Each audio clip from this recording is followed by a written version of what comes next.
मैं पहले सुनील सर के पास जाता हूँ। सुनील सर, आपने भी देखा यात्रा को, और अभी जो आपने विवेक जी को सुन लिया कि सुलह जैसी कोशिश है, और हमने ये भी देखा कि कल बॉडी लैंग्वेज में परिवर्तन था। हम अभी अब जो आप चित्र भी देख रहे थे, वीडियोस देख रहे थे, उनकी वो जो जिस अंदाज में वो पेश आते थे, हमने इसके पहले राम मंदिर वाली मुलाकात में देखा था उनको कि राम मंदिर के दौरान किस तरीके से कुछ अवसर थे जब मोहन भागवत जी थे, एक आध अवसर और रहा। अनिल शर्मा जी भी जुड़ गए, अनिल सर का भी बहुत बहुत स्वागत करूंगा मैं।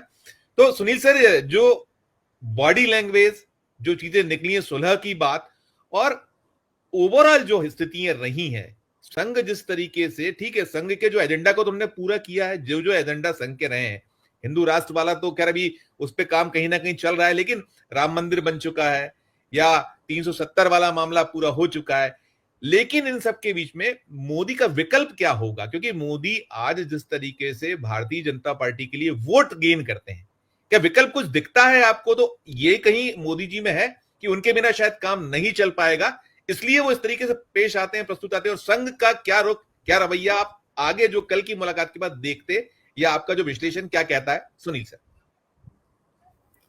धन्यवाद संजीव जी। भारतीय जनता पार्टी और संघ के बीच में कोई विवाद मैं नहीं देखता। मुझे एक भी दृष्टांत याद नहीं है जब संघ के लोग भारतीय जनता पार्टी का सक्रिय विरोध करते हुए नजर आ रहे हैं। किसी दौर में निष्क्रिय हो जाते हैं, अलग का सवाल है कि विरोध करें, ऐसा मुझे कभी दिखाई नहीं पड़ता। भारतीय संघ का स्वयंसेवक भारतीय जनता पार्टी का विरोध करेगा या उसके खिलाफ काम करने लगेगा, ऐसा कोई दृष्टांत मैं पाता नहीं। मोदी जी ने संघ को कभी तरजीह नहीं दी। 2002 से गुजरात में जितने साल उन्होंने बिताए, कौन सा किस संघ के किस संगठन को उन्होंने रहने दिया, या अपने पैर खड़ा होने दिया, या किसी की बहुत दखलंदाजी उन्होंने स्वीकार की? बावजूद इसके संघ कभी कुछ संघ उनके खिलाफ नहीं कभी खड़ा हुआ। संघ ने एक बार भी नहीं कहा कि नहीं मोदी जी का जो काम धाम है वो उचित है, अनुचित है, या उनकी कार्यशैली पे कोई सवाल पैदा किए। सीधा सीधा उन्होंने हमला किया था गुजरात में, और आज गुजरात की स्थिति है कि वहां संगठन संघ की सक्रियता उस तरह की नहीं जो पहले की कभी रही होगी, या सरकारों में जिस तरीके का समर्थन या और ताकत मिलती है संघ को, उस तरह की स्थिति गुजरात में नहीं। कोई व्यक्ति इस तरह का नहीं मिलेगा जो ये लगे कि उसकी भी एक अलग पहचान है।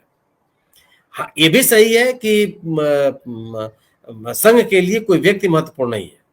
आखिर संघ क्यों भारतीय जनता पार्टी में मोदी जी से नाराज होगा? कौन सा ऐसा एजेंडा है संघ का जिसको मोदी जी ने आक्रामक तरीके से न लागू कर रहे हो केंद्र में? संघ के लोग विभिन्न संगठनों में, संस्थाओं में, स्थानों पर उनकी तैनाती न की जा रही हो, उनकी नियुक्तियां न की जा रही। कोई एक संस्था, किसी विश्वविद्यालय का कुलपति बनना हो, चाहे किसी संस्था में सलाहकार बनना हो, जो जिसमें सरकार के दखलंदाजी है, संघ के लोग हैं, उसमें उन तैनातियों में आप योग्यता के साथ कुछ भी समझौता करना पड़े, सरकार कर रही है, लगातार दिख रहा है। और तमाम तरह के लोग इस पर लेकर के चिंतित हैं और अपने असंतोष व्यक्त करते रहते हैं, लेकिन सरकार ने कई परवाह नहीं की। यहां तक की स्थिति है कि जो जो मंत्री हैं लोग, किस मंत्री के कार्यालय में संघ के लोग नहीं बैठे हुए हैं? किसी एक मंत्री का नाम आप बता दीजिए, ऐसे मंत्री जो विभिन्न दलों को छोड़ करके भारतीय जनता पार्टी में आए। तो आखिर संघ की नाराजगी क्या हो सकती है? इतना अगर 11 सालों तक मोदी जी संघ के मुख्यालय नहीं गए और भव्य मुख्यालय बन गया दिल्ली में, एक दिन में तो बना नहीं, वो इसी 11 साल के अवधि में तो बना। मतलब उस तरह के मुख्यालय की कल्पना भी नहीं कर रहे होंगे संघ के लोग।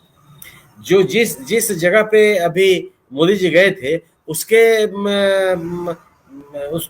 शानदार बनाने के लिए सरकार की कितनी बड़ी भूमिका रही है। सवाल है कि कोई मोदी जी ने संघ के से अलग जाने की भी कोशिश की क्या? हाँ, ये जरूर है कि इस देश के पहले प्रधानमंत्री हैं वो जो संघ के मुख्यालय में गए। कोई प्रधानमंत्री कभी गया नहीं था।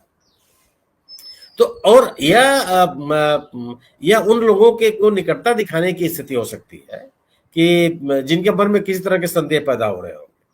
लेकिन संघ के लोगों ने भी अपनी स्थिति दिखा दी।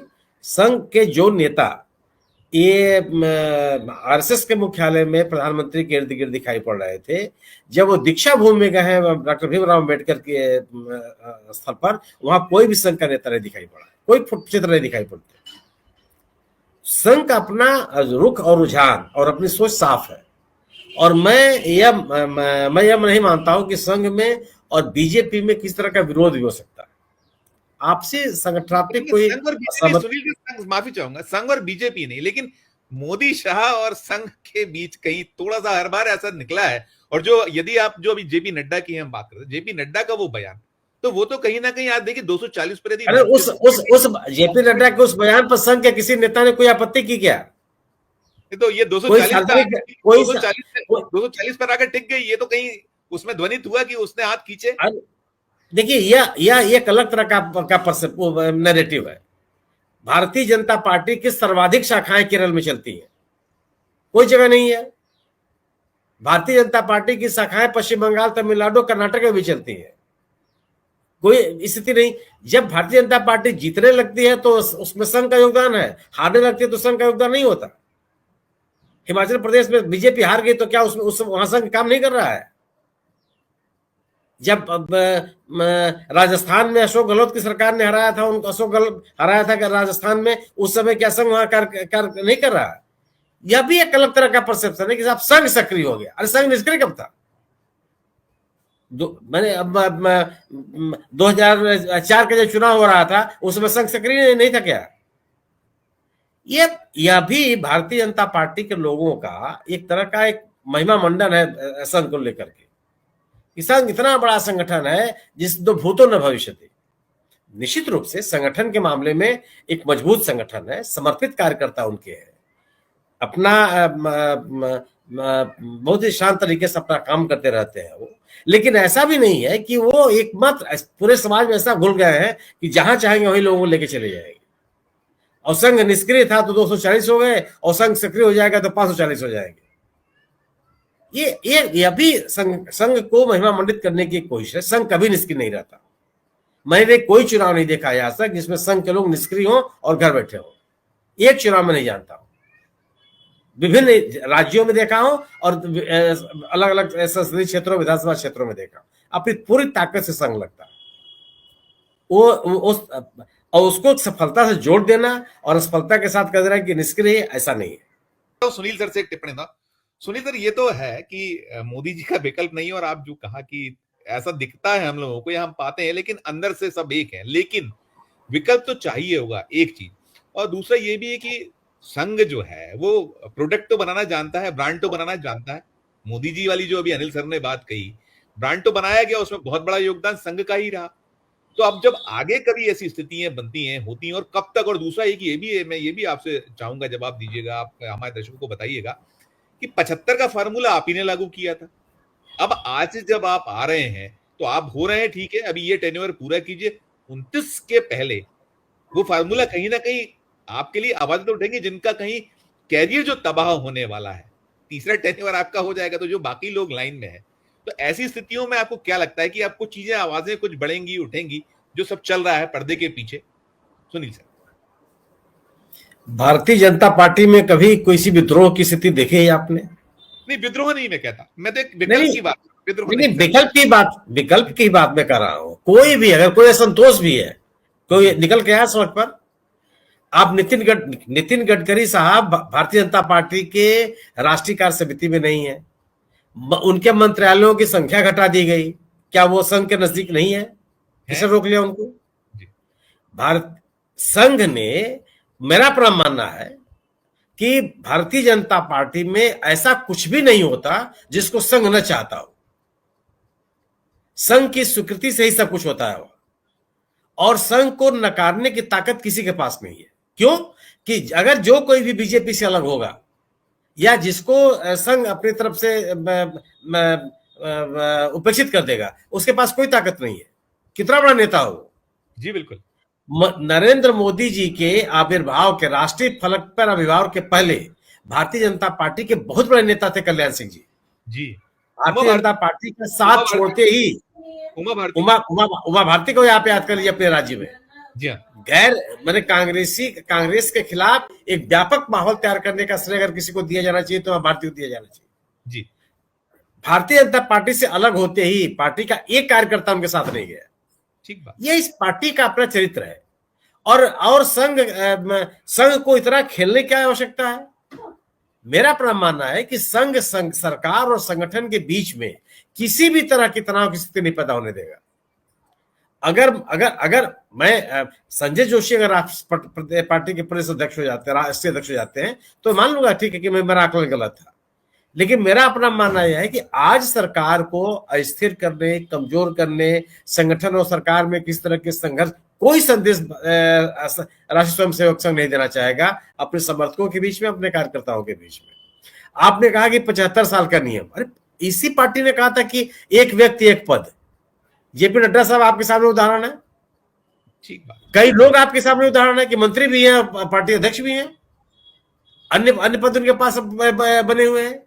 और आप मुझे बताइए कि संघ, हसमोले साहब राष्ट्रीय महासचिव संगठन है, किस मामले में उनका दखल नहीं है? किस जगह उनका दखल नहीं है? और कौन से ऐसे निर्णय हैं जहां पे संघ चाहता हो और मोदी जी अपने तरफ से निर्णय ले लें? मोदी जी को संघ ने तब भी, मैं अपनी बात को दोहरा रहा हूं, तब भी कोई बात उनके खिलाफ कोई माहौल बनाने की कोशिश नहीं की जब उन्होंने पूरी तरह से संघ को कमजोर किया गुजरात राज्य में। गुजरात में आज कौन सा ऐसा नेता है जिसको मोदी जी ने चाहा हो और उसको स्थापित न कर दिया, उन्होंने चाहो तो हटा न दिया हो? पूरी की पूरी सरकार बदल दी। क्या ऐसे लोग नहीं थे क्या उस सरकार में जो संघ के पृष्ठभूमि से नहीं आए हो? सुनील सर, ये भी तो बुरा लग रहा है, आप जब आज कमजोर हो रहे हैं तो फिर हम सोचते हैं कमजोरी थोड़ी सी आपकी जब है तो उसका जो आप लाभ ले सकते हैं। संघ किसी व्यक्ति में बहुत विश्वास नहीं करता, उसकी कार्यशैली है जी।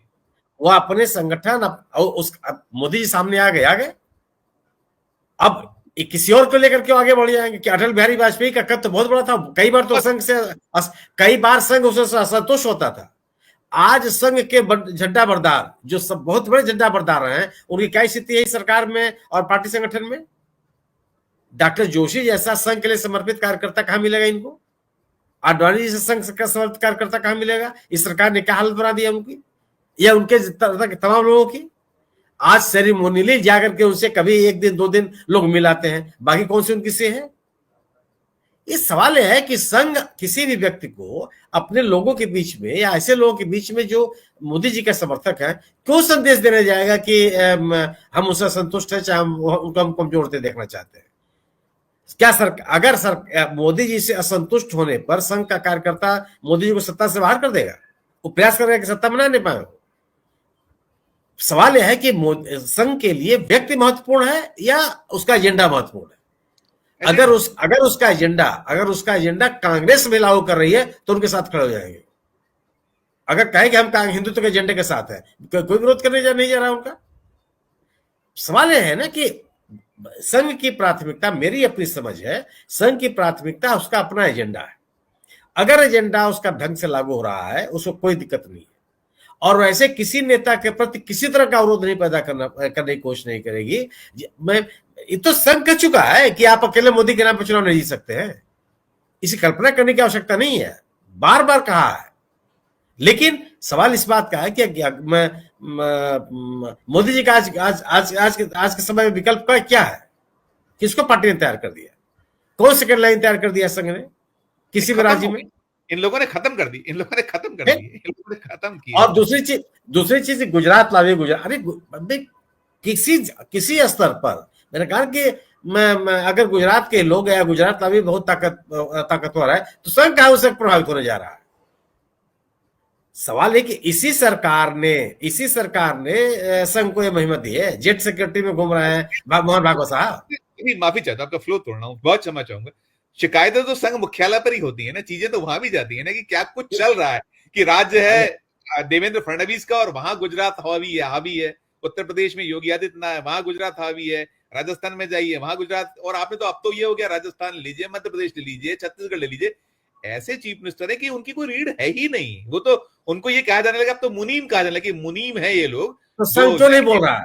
फिर संघ क्यों नहीं बोल रहा है? नहीं तो फिर संघ क्यों नहीं बोल रहा है? यही सवाल हो रहा है। आप नहीं सवाल पैदा किया, मैं आपसे जानता हूं, फिर संघ क्यों नहीं बोल रहा है? कि अगर आपने पर्ची वाले मुख्यमंत्री बैठा दिए तो संघ को तो बोलना चाहिए ना कि भाई मेरा संगठन कमजोर हो रहा है, मेरे ऐसे लोग नहीं है जो मेरे संगठन को आगे बढ़ा सके। संघ के लिए, जितनी मेरी समझ है, संघ के लिए कभी भी व्यक्ति महत्वपूर्ण नहीं रहा है। संघ के लिए उसका एजेंडा महत्वपूर्ण है, एजेंडा उसका लागू हो रहा है, वो उनके साथ खड़े हैं।